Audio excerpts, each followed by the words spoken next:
All right, let's dive right into this. The group stages are officially in the rearview mirror. The dust has finally settled, and the knockout stage for the 2026 FIFA World Cup is completely set. Welcome to this special explainer where we're going to walk you through the absolute biggest, most adrenaline-fueled knockout schedule this sport has ever seen. From Los Angeles down to Monterrey and up to Toronto, the stadiums are prepped, the fans are buzzing, and I'm telling you, the stakes have literally never been higher. 32. Just let that number sink in for a second. 32.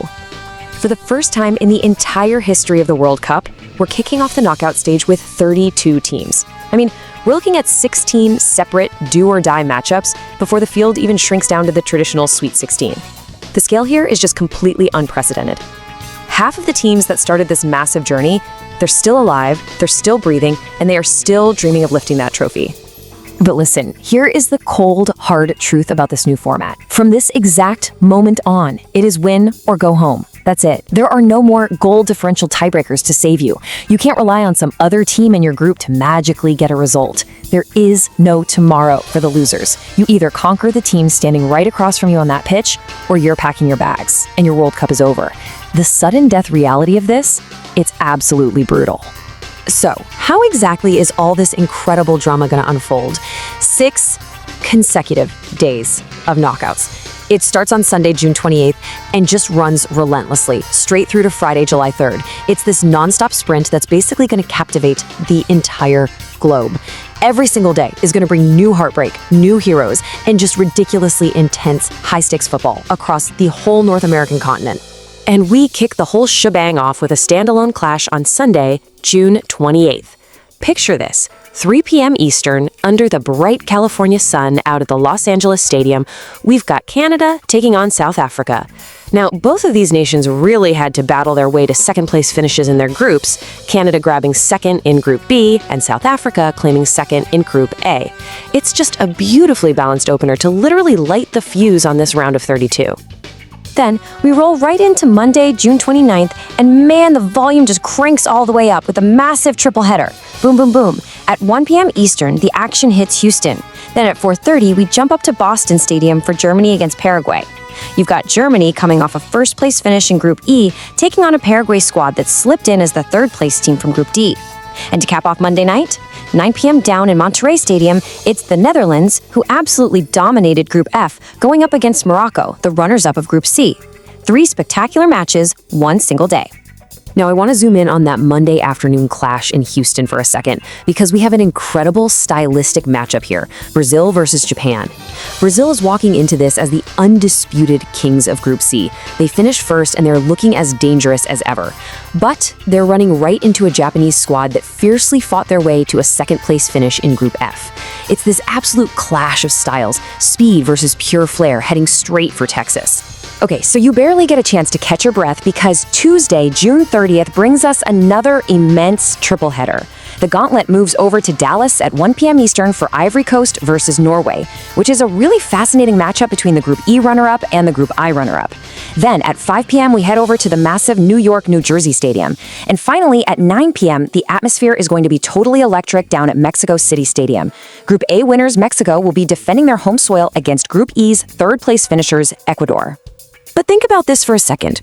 Under the incredibly bright lights of that New York, New Jersey stadium on Tuesday, all eyes are going to be on France. They finished first in Group I, carrying the weight and expectations of absolute heavyweights. And waiting for them in the shadows? Sweden. Sweden finished third in Group F, barely surviving the group stage. The tension here is going to be palpable. Can the third-place survivors actually pull off a historic shocker against the Group I winners on one of the biggest stages in the world? We are definitely going to find out. And then Wednesday, July 1st, just completely blows the doors off with some intercontinental madness.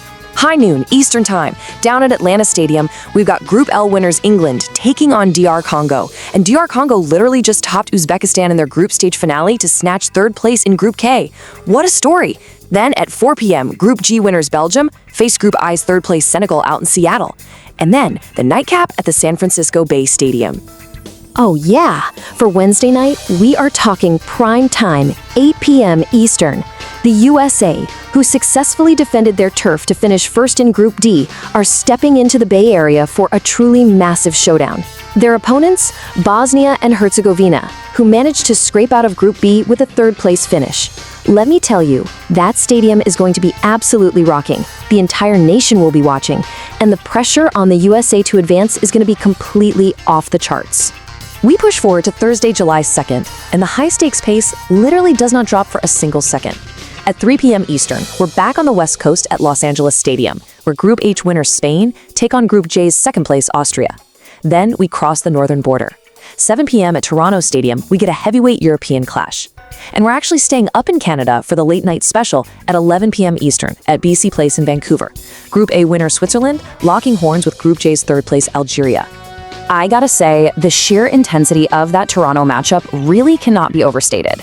We have two incredibly battle-tested group runners-up being forced into a massive do-or-die corner. Portugal finished second in Group K, and they only secured that after a super tense draw with group winner Colombia. Meanwhile, Croatia had to improve their standing with a clutch, must-win victory over Ghana, just to finish second in Group L. These are two heavyweight teams that have already been fighting for their tournament lives, and only one gets to survive this European clash in Toronto. And finally, we reach the climactic roar of the round of 32, Friday, July 3rd. The explosive finale. At 2 p.m. Eastern, Dallas Stadium hosts a big battle of runners-up. Group G's Egypt versus Group D's Australia. Then at 6 p.m., the global spotlight swivels all the way down to Miami Stadium. And to close out this historic, incredibly frantic week, 9:30 p.m. in Kansas City, Group K winners Colombia take on a Ghana squad that survived a loss to Croatia to advance as the third-place team from Group L. The immense emotional weight of this Friday slate carries directly into that game at Miami Stadium. You've got Argentina, the undisputed first-place finishers in Group J, taking the pitch against a Cape Verde team that fought beautifully to secure their spot with a second-place finish in Group H. As our sources noted, the superstar slates are heavy right now. The atmosphere down in Miami is going to be incredibly charged. One mistake, one brilliant moment of magic, and the entire tournament shifts. So, 32 teams entered this unprecedented knockout stage. 16 matches spread across 6 relentless days, spanning 3 entire countries and multiple time zones. The bracket is locked in. The rules are unbelievably simple: win or go home. So, as we look at this monumental gauntlet ahead of us, the only question left to ask is, which of these 32 nations truly has the grit, the stamina, and the absolute fire to survive it? Get ready, everybody, because this World Cup is just getting started.